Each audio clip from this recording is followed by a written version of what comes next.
Bismillahirrahmanirrahim. Assalamu alaikum to everyone. Welcome to online class. Today we are having our third lecture on entrepreneurship. In previous lectures we have covered entrepreneurship, concepts of entrepreneurship, different definitions of entrepreneurship, entrepreneur, definition of entrepreneur, concept of entrepreneur, different traits of entrepreneur, different functions of entrepreneur, entrepreneur process, and comparison of entrepreneur with entrepreneurship, intrapreneurship and entrepreneurship, comparison of manager and entrepreneur, different school of thoughts about entrepreneurship, the classical view, the new classical view, and the modern view of entrepreneurship.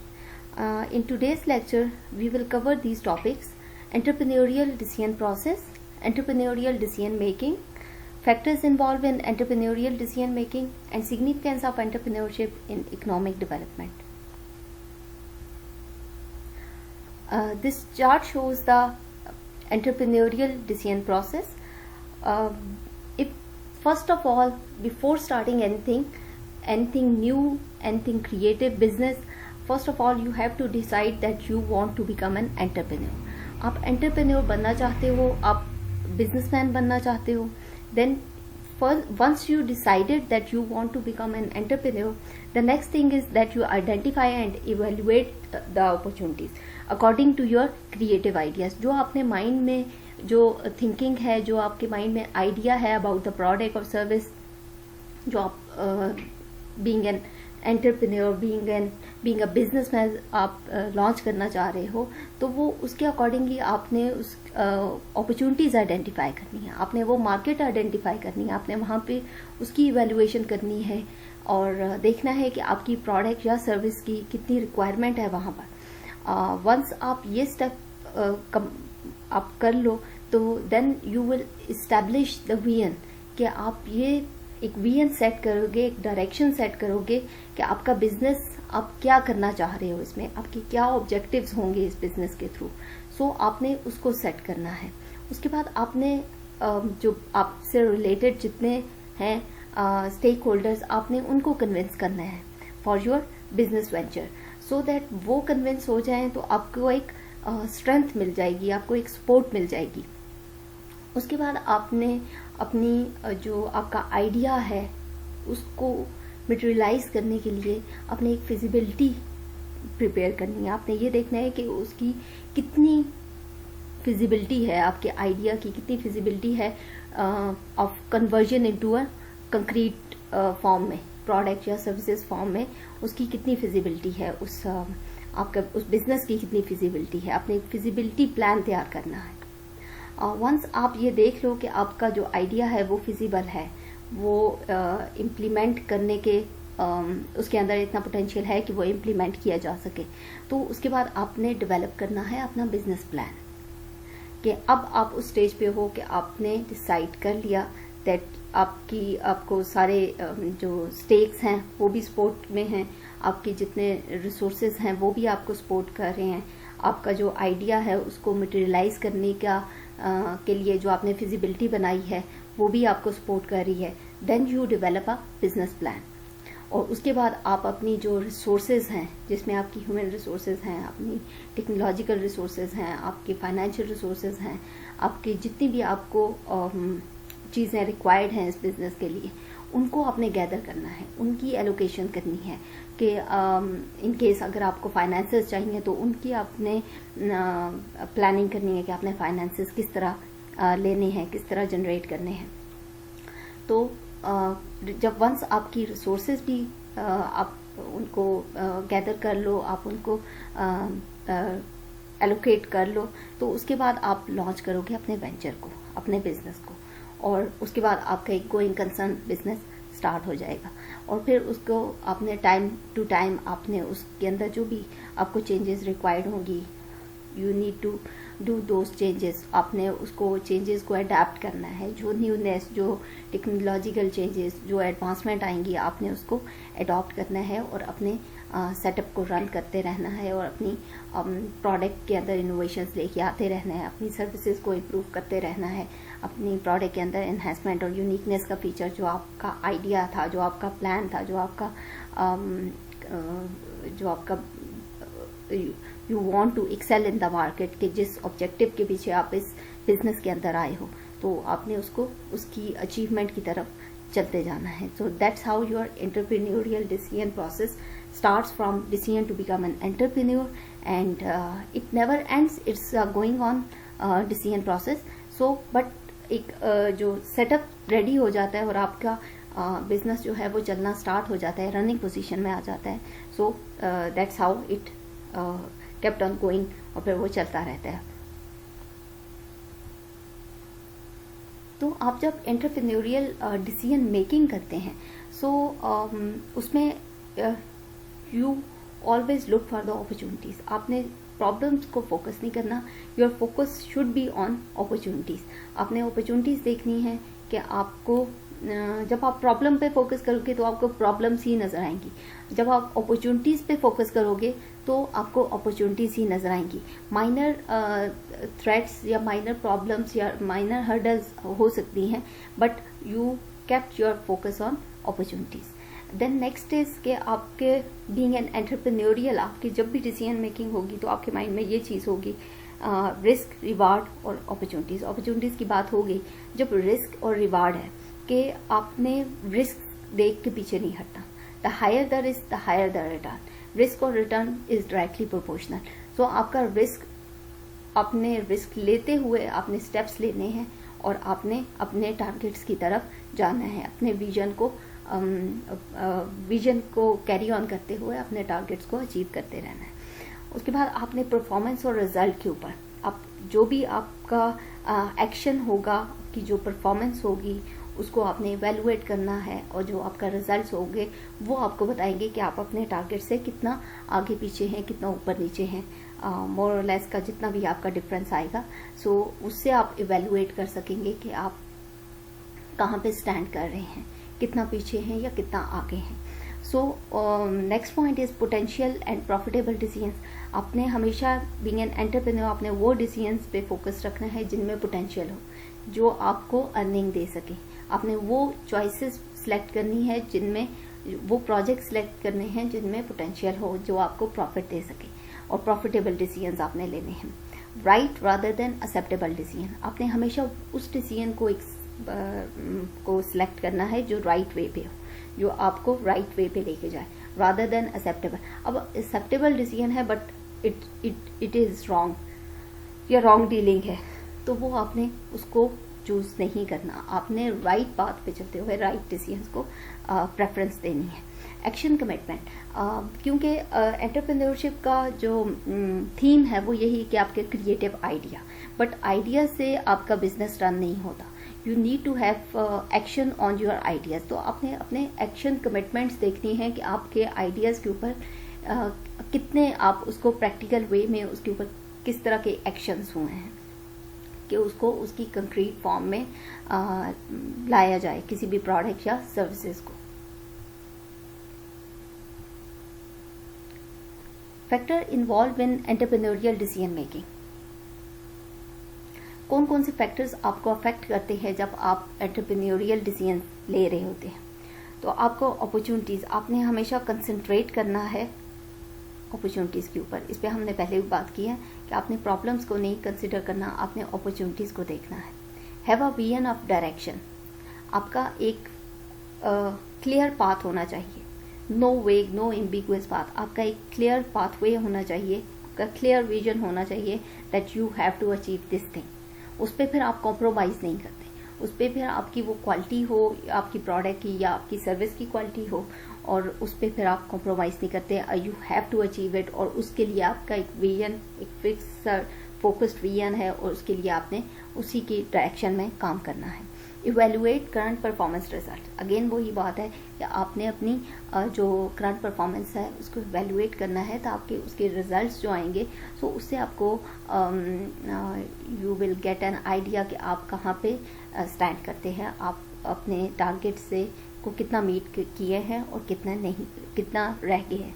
Scan the external environment. जब आप किसी भी entrepreneurship setup में जाते हैं उससे पहले भी आप अपॉर्चुनिटीज़ को देखते हैं, मार्केट को देखते हैं, अपनी इन्वायरमेंट को ऑब्जर्व करते हैं, उस पर रिसर्च करते हैं और सॉर्ट ऑफ उसकी स्कैनिंग करते हैं। जब आप एंटरप्रेन्योरशिप एक गोइंग कंसर्न रन कर रहे हैं और उसके बाद भी इट्स एन ऑनगोइंग प्रोसेस कि आपने अपनी मार्केट को स्कैन करते रहना है, आपने अपनी एक्सटर्नल एनवायरनमेंट को देखते रहना है, आपने अपने कंपेटिटर्स को देखना है, आपने अपने स्टेक होल्डर्स को देखना है, सप्लायर्स को देखना है, आपने अपने customers, clients, consumers, whatever name you can give them as per depending on कि प्रोडक्ट क्या प्रोडक्ट है या सर्विस है, तो आपने उनको स्कैन करना है। तो आपने देखते रहना है कि क्या आपकी जो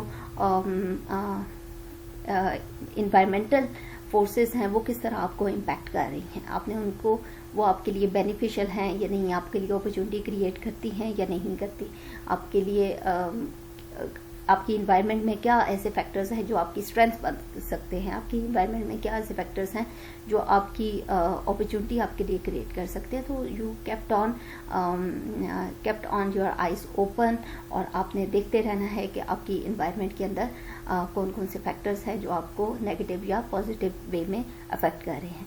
उसके बाद आपने स्कैन द इंटरनल एनवायरनमेंट। आपने अपनी विद इन द ऑर्गेनाइजेशन भी अपने एम्प्लॉयज़ देखने हैं, आपके ह्यूमन रिसोर्सेज हैं, वही आपका एसेट हैं, क्योंकि वो आपकी आप जितना उन पे इन्वेस्ट करेंगे, आप जितना उनको सेटिस्फाइड रखेंगे, आपकी प्रोडक्ट की क्वालिटी उतनी अच्छी होगी, आपकी सर्विस की क्वालिटी उतनी अच्छी होगी। We call them in marketing we call them internal customers, कि आपने जितना अपने एक्सटर्नल कस्टमर्स को हैप्पी या डिलाइटफुल रखने की कोशिश करती हैं कोई भी ऑर्गेनाइजेशन, उतना अपने इंटरनल कस्टमर्स को भी, जितना एम्प्लॉयज़ हैप्पी होंगे, जितना वो सेटिस्फाइड होंगे, तो उतना वो बेटर टास्क परफॉर्म कर सकेंगे, उनकी परफॉर्मेंस अच्छी होगी और आपकी ultimate quality of the product या सर्विसेज अच्छी होंगी। Pin point the problematic area. आप जब भी किसी प्रोजेक्ट को सिलेक्ट करें तो आप ये देखें कि उसके अंदर कितने प्रॉब्लम्स क्या हैं। जो भी प्रॉब्लमेटिक एरिया है उसको आप इग्नोर नहीं कर सकते। आपसे समटाइम कोई मिस्टेक हो जाती है, यू कांट इग्नोर देम। आप जो प्रॉब्लम है उसका सलूशन करें, उसको सॉल्व करने की कोशिश करें। और बीइंग एन एंटरप्रेन्योर, अच्छा एंटरप्रेन्योर वही है जो अपनी थ्रेट्स को, अपनी प्रॉब्लम्स को अपनी अपॉर्चुनिटीज़ में कन्वर्ट कर देता है बाय यूजिंग देयर स्किल्स और अपनी जो यूनिक क्वालिटीज़ या ट्रेड्स जो है एंटरप्रेन्योर में होते हैं, सो उनके थ्रू वो अपनी प्रॉब्लम्स को रिजॉल्व करता है, अपनी प्रॉब्लम्स को अपनी अपॉर्चुनिटीज़ में कन्वर्ट करता है। Generate, evaluate and select the best alternative strategies. जब आप कोई स्ट्रेटेजिक लेवल पे डिसीजंस लेते हैं, you make the alternative different decisions लेते हैं, that if this decision fails then second पे आप रखते हैं, फिर थर्ड पे रखते हैं, तो उनमें से फिर आपने बेस्ट वन को इम्प्लीमेंट करना होता है। बेस्ट स्ट्रेटेजिक बेस्ट जो भी डिसीजन हो उसको फिर इम्प्लीमेंट करना होता है।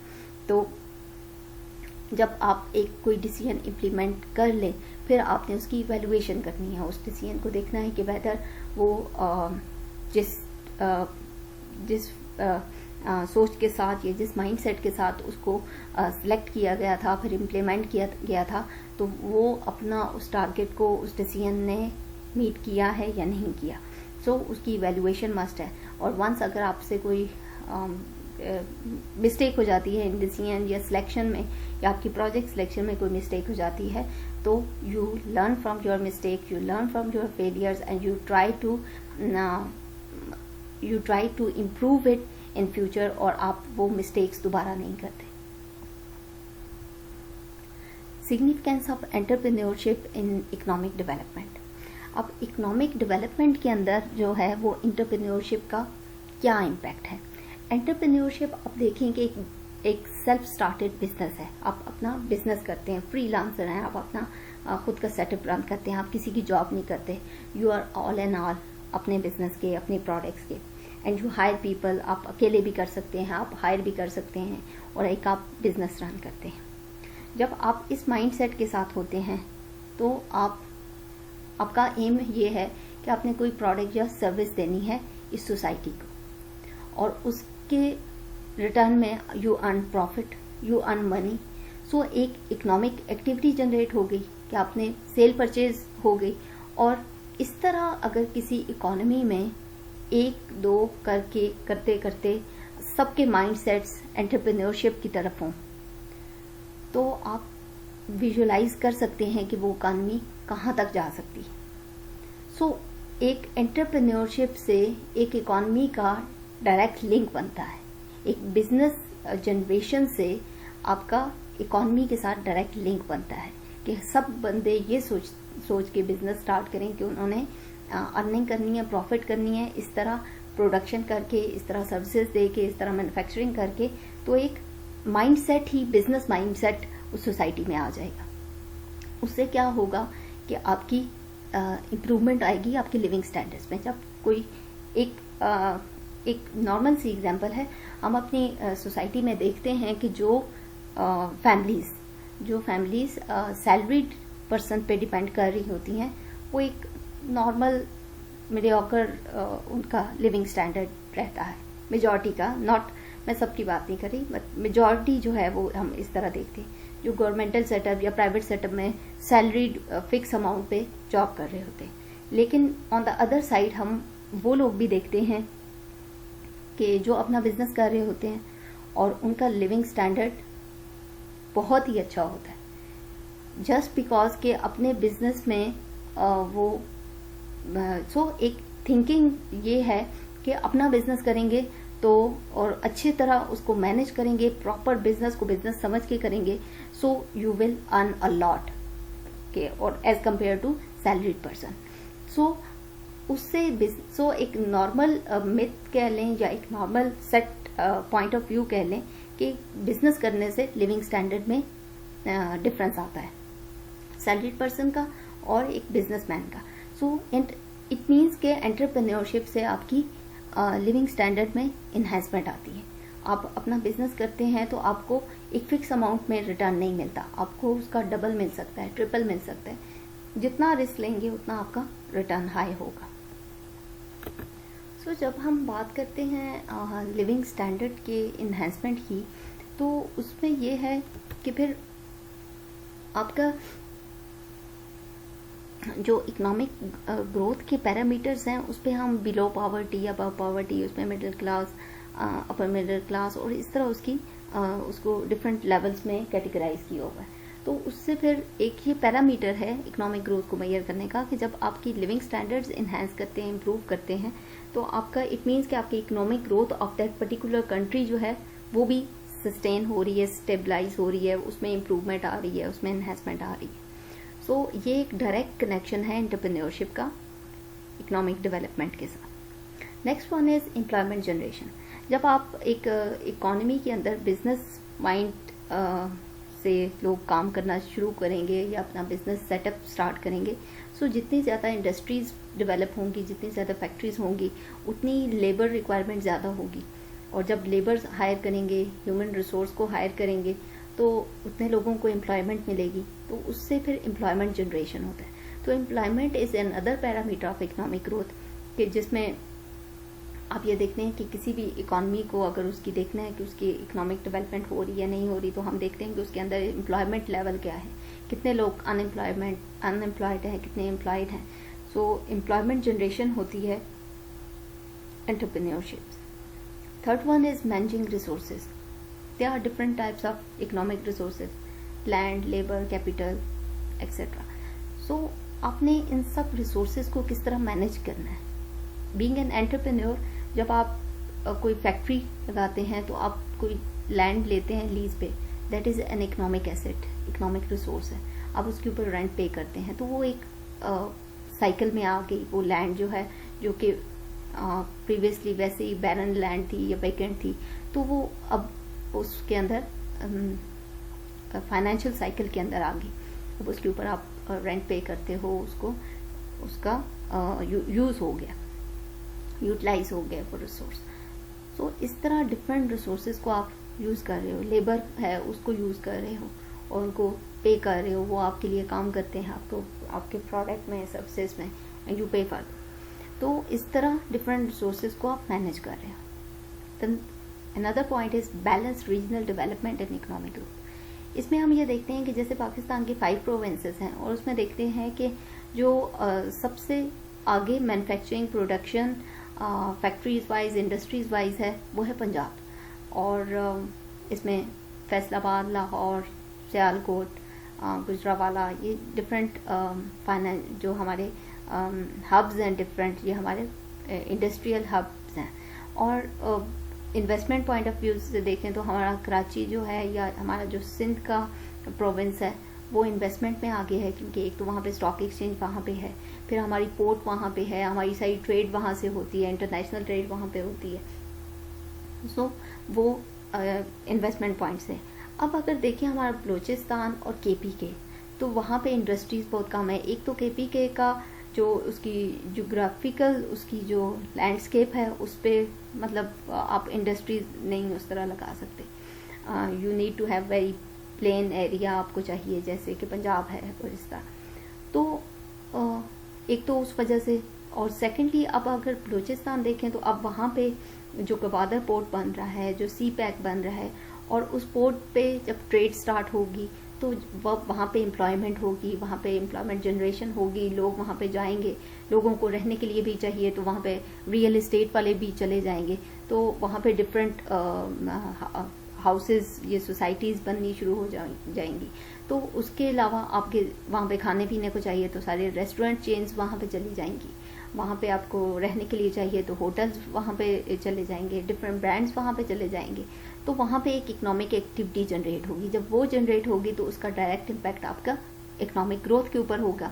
आपके जब भी किसी भी मार्केट के अंदर इकोनॉमिक आपकी सेल परचेज इंक्रीज होती है, डिमांड सप्लाई जो है और उसका बैलेंस क्रिएट होता है, तो और कंपीट कर रहे होते हैं आप, डिमांड जो है आपकी सप्लाईज को मीट कर रही है, सप्लाईज जो है आपकी डिमांड्स को मीट कर रही है, तो इकोनॉमिक एक्टिविटी जो है वो बूस्टअप करती है इकोनॉमिक ग्रोथ को। तो इस तरह रीजन की, किसी पर्टिकुलर रीजन की डेवलपमेंट से आपका इकोनॉमिक ग्रोथ जो है वो इन्हेंस करता है। जैसे एग्जांपल इसकी गवादर पोर्ट है कि वो रीजनल डेवलपमेंट है, वो इम्पैक्ट करेगा इकोनॉमिक ग्रोथ को। Import export promotions. अब आप अगर बीइंग एन इंडस्ट्रियलिस्ट, आपने अपना बिजनेस स्टार्ट किया हुआ है और आप अपनी लोकल डिमांड्स, आपकी लोकल मार्केट में आप उनको फुलफिल कर रहे हैं, उनकी डिमांड्स को कंप्लीट कर रहे हैं, लेकिन आपके पास फिर एक्स्ट्रा ऑर्डर्स भी हैं या आप उसको सरपास कर रहे हैं उनकी डिमांड्स को, तो आप इंटरनेशनल मार्केट जा सकते हैं, आप वहाँ पे अप्रोच कर सकते हैं अपने कस्टमर्स को, क्लाइंट्स को वहाँ पे। तो आप उससे ये होगा कि आप एक्सपोर्ट में चले जाएंगे। जब आप एक्सपोर्ट में चले जाएंगे, यहाँ पे तो लोकल आप जो सेल परचेज है वो आपकी लोकल करेंसी में है, लेकिन जब आप इंटरनेशनल जाएंगे तो आपकी जो होगी ट्रांजैक्शंस होंगी वो फॉरेन करेंसी में होंगी, और वो हेल्प आउट करेंगी आपके फाइनेंशियल डेवलपमेंट को। और जब आपका फाइनेंशियल रिजर्व्स इंक्रीज करेंगे तो उसका डायरेक्ट इम्पैक्ट आपकी इकोनॉमिक ग्रोथ पे आएगा। वो इस तरह कि आपकी जब फाइनेंशियल रिजर्व्स बेहतर होंगे, डॉलर्स आपके पास आएंगे, तो आपकी करेंसी स्टेबल होगी। जब आपकी करेंसी स्टेबल होगी तो जो आप इंपोर्ट्स कर रहे हैं तो उसमें आपको कम डॉलर्स बाहर भेजने होंगे।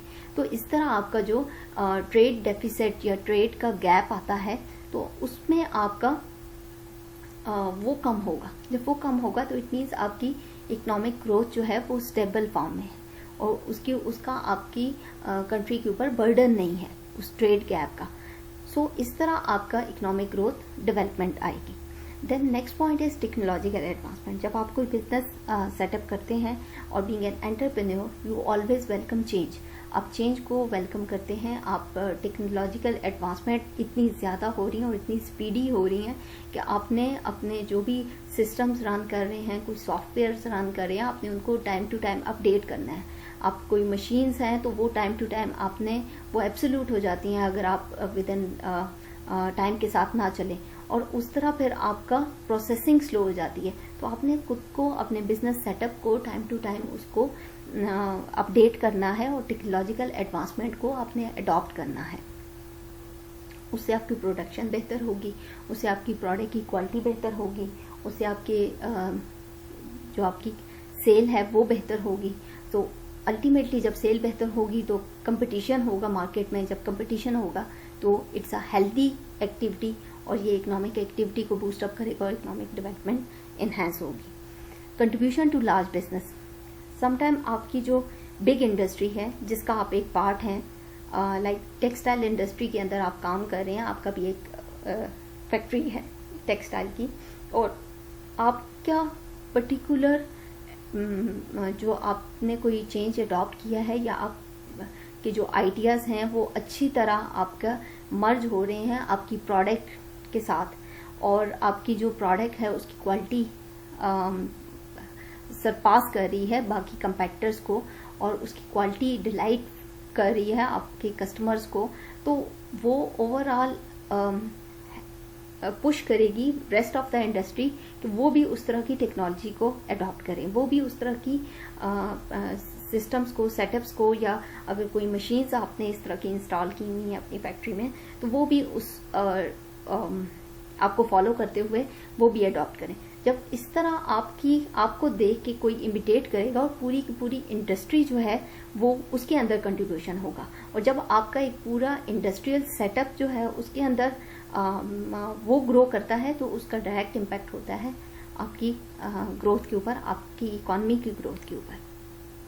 प्रोवाइड इंटरनेशनल अपॉर्चुनिटीज, इसकी अभी इंपोर्ट एक्सपोर्ट में बात होगी कि आपने लोकल डिमांड्स को मीट किया तो आप इंटरनेशनल अपॉर्चुनिटीज जो है उनको अवेल करें। आप देखिए इंटरनेशनली कहाँ कहाँ मार्केट्स ऐसी हैं जिनको आप सर्विसेज प्रोवाइड कर सकते हैं, जिनको आप अपनी प्रोडक्ट्स वहाँ पे लॉन्च कर सकते हैं, और बहुत सारे पाकिस्तान के जो लोकल ब्रांड्स हैं वो इस टाइम इंटरनेशनली बहुत अच्छा जा रहे हैं, और क्लोथिंग ब्रांड्स में जैसे जे डॉट हो गया, कार्डी हो गया, इवन ये आपको जो इनकी प्रोडक्ट या ऑनलाइन ऑर्डर्स लेके और जो इनके ऑर्डर्स जो इनके पार्सल्स हैं वो इंटरनेशनली ये सेंड करते हैं, they earn a lot from them.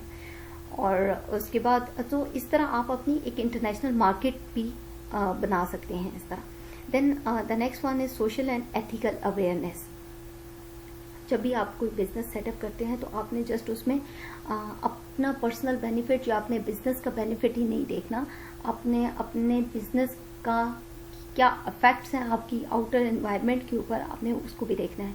So it develops a type of social and ethical awareness in the entrepreneur. और समटाइम जो कुछ गवर्नमेंट्स हैं या जो कुछ रेगुलेटरी बॉडीज़ हैं वो अगर आपके जो बिजनेसमैन हैं वो इस चीज़ को इग्नोर करते हैं, अपनी सोशल रिस्पॉन्सिबिलिटीज़ को या एथिकल रिस्पॉन्सिबिलिटीज़ को, तो वो इन्फोर्स कराती हैं वो रेगुलेटरी बॉडीज़। लाइक SECP जो है वो उसके बहुत स्ट्रिक्ट रेगुलेशंस हैं रिगार्डिंग द सोशल रिस्पॉन्सिबिलिटी। और लाइक अगर आप उनको मीट नहीं करते रूल्स को तो वो अगर इन सीवियर केसेस वो आपकी कंपनी की, आपकी ऑर्गेनाइजेशन की रजिस्ट्रेशन को भी वो कैंसिल कर देते हैं। सो आपने बीइंग एन एंटरप्रेन्योर अपनी सोशल रिस्पॉन्सिबिलिटीज़ को भी देखना है, अपनी एथिकल रिस्पॉन्सिबिलिटीज़ को भी देखना है। आपने देखना है कि आपकी ऑर्गेनाइजेशन, आपकी फैक्ट्री, आपकी इंडस्ट्री की वजह से एक्सटर्नल एनवायरनमेंट में कोई हैज़ार्डियस इफेक्ट्स तो नहीं है, वहाँ पे कोई वेस्टेज वगैरह या जो आपकी समटाइम स्मोक होता है इंडस्ट्रीज़ का, समटाइम आपका ऑयल का वेस्टेज होता है, सो वो आपके लेक्स या रिवर्स वगैरह में तो नहीं जा रहा। सो इस तरह की बहुत सी चीज़ें, कुछ ऑर्गेनाइजेशन जो हैं वो कोलैबोरेट करती हैं सोशल NGOs के साथ या सोशल जो ऑर्गेनाइजेशंस हैं उनके साथ कोलैबोरेट करती हैं। कुछ जो हैं वो गो ग्रीन के कॉन्सेप्ट के साथ वो प्लांटेशन करती हैं। कुछ ऑर्गेनाइजेशन जो है वो पेपरलेस इकॉनमी की बात करती हैं, पेपरलेस वर्क की बात करती हैं। तो उसमें जस्ट उनका ये एम है कि आपने जितने अब इस लाइक एनवायरनमेंट के अंदर पोल्यूशन है और जितने ये इस तरह के एलिमेंट्स हैं तो उनको किस तरह कम से कम किया जाए, तो वो एक उनकी सोशल कंट्रीब्यूशन है towards the society, towards the environment. So उसकी एक बड़ी अवेयरनेस आजकल है तमाम बिजनेस सेक्टर में, तमाम स्मॉल मीडियम लार्ज सब बिजनेसेस उसको फॉलो करते हैं। सो उसका बहुत ही एक हेल्दी इम्पैक्ट होता है इन्वायरमेंट के ऊपर। और इवन जो कुछ तो अपनी सोशल रिस्पॉन्सिबिलिटीज़ को कुछ ऑर्गेनाइजेशन, कुछ बिजनेसेस इतना हाईलाइट करते हैं just to grab the attention of their customers, और अपने कस्टमर्स को बताने के लिए that how good they are towards their environment. So वो भी उनको, वो एक कोई मार्केटिंग टैक्टिक्स भी हो सकती हैं, but actually they bother about कि उनकी वजह से उनकी इन्वायरमेंट सफ़र ना हो। That's all for today's lecture. Any questions and queries are most welcome in interactive session. Thank you.